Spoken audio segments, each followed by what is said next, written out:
Two kids say they were beaten, burned, even stabbed by their mother. The alleged torture went on for years. Nice home. She's driving nice cars. Nails is manicured. The police report notes that the 11-year-old boy was burned with an iron. The 12-year-old daughter's hand was scarred from her mother gouging her with a power drill. But that is just the beginning. They've been maced. They've been hit with shovels, brooms. She said mother took a butcher knife to her leg, stabbed her in the leg.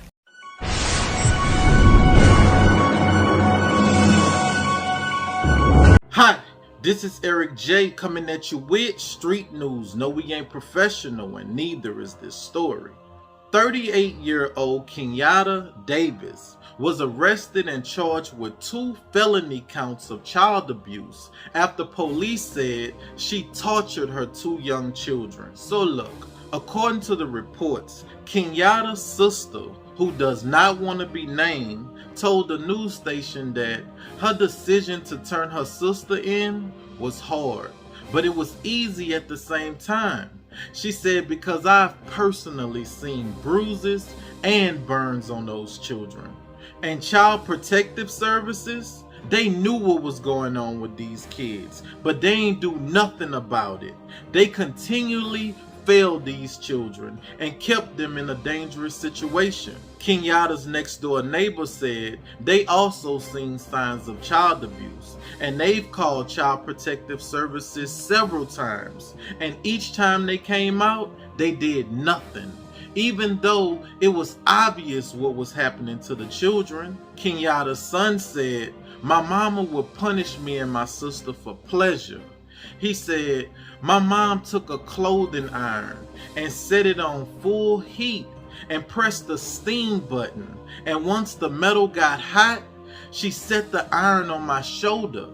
While explaining what happened to him, his younger sister said, "I made a mistake. I made a mistake while she was beating me. I made the mistake of covering my face with my hands." She said, "It made my mom so upset that she grabbed a power drill and she drove holes into my hands." Police said both of the children cried out to their mother about her extensive physical abuse. This lasted over 5 years. Nice home. She's driving nice cars. Nails is manicured. She has known Kenyatta Davis and her family for years. She asked that her face not be shown because she fears for her safety. Kenyatta Davis is now charged in connection with the terrible abuse of her 2 children and is out on bail. Was it her neat appearance that influenced caseworkers? So when they see that, they like, oh, look how she dressed. She coming in here, heels and nice makeup, hair done. So she was good at putting it over on people. Oh, yeah. Oh, yeah. Police and Human Services reports reveal that behind this facade of style and civility was a brutal, violent woman who terrorized her kids. The police report notes that the 11-year-old boy was burned with an iron. The 12-year-old daughter's hand was scarred from her mother gouging her with a power drill. But that is just the beginning. They've been maced. They've been hit with shovels, brooms. She said mother took a butcher knife to her leg, stabbed her in the leg. That is exactly what this report to Denver Juvenile Court verifies, a report released to those who are party to the case. The report also notes Davis threw her daughter over a banister, seen in this photo. After waking from losing consciousness, the report says the mother told her that had she not awakened, she would have buried her in the backyard. Torture. It's not abuse, it's torture. The report also notes there have been red flags at school as far back as 2009. Boy had a sizable bruise on his left eye. Boy reported his mother punched him with a fist. Child came to school with cuts, abrasions on left temple, gave different stories. Nurse said it looked like blunt force trauma. How many times do you think that you called Human Services both in Arapahoe and Denver? About 3 or 4. 3 or 4 times. This family acquaintance made one final call to DHS in August when Davis went out of town and left the children in her care at this Aurora home. It was here they felt safe enough to tell what was happening to them. I think they're very strong and courageous because that's their mother at the end of the day. That's their mother.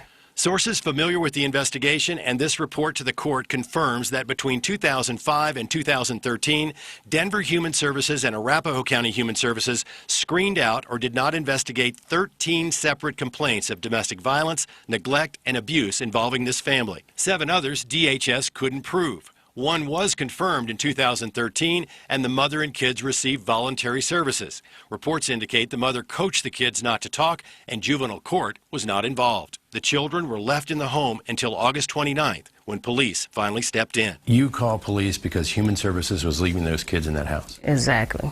It was that call that gave the children the confidence and courage to talk, brought the arrest of their mother, and the end of their torment. When you see this, Listen, I've covered a lot of stories, but I ain't never covered a story where a mother or father used a power drill to drill holes in their children's hands. The only person I've ever heard of with holes in his hands was Jesus. And the people who done him that hung him on the cross afterwards. This is not how you treat somebody you say you love. Listen, if you hold an iron long enough on a pair of pants, it'll start to burn and you could smell it.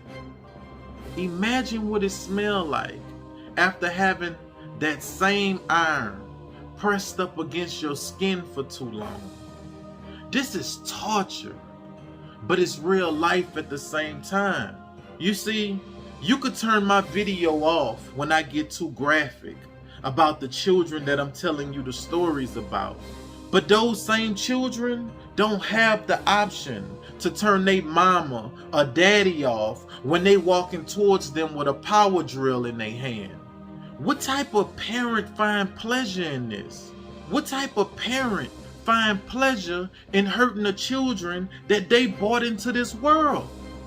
Why carry a child for 9 months to treat them this way? Why put yourself through a pregnancy? There's women out here willing to lose their life to give birth to a child. And here it is, you want to give birth to a child just so you could kill that child. If it wouldn't be for your sister, your children probably wouldn't even be here. Thank God your sister don't have an attitude like, I ain't got nothing to do with that. That's my sister children. I ain't getting in her business. What goes on in her house, stay in her house. Thank God your sister is different. These are the actions of a monster. Anybody that's capable of doing something like this shouldn't be around kids. And if they have kids, they need to be taken away. Because if they don't, somebody gonna be putting together a GoFundMe campaign to put those children in the ground. Listen, y'all, it's time to start telling it how it is. It don't matter if it's your sister. It don't matter if it's your brother. If they wrong, they wrong. I get so many inboxes from people saying, Eric J, I would have took that baby. Eric J, she could have gave me that baby. She didn't have to do that. Listen, these are defenseless children that I'm talking about. If y'all see something, say something. Because today is their kids, but tomorrow it could be your kids.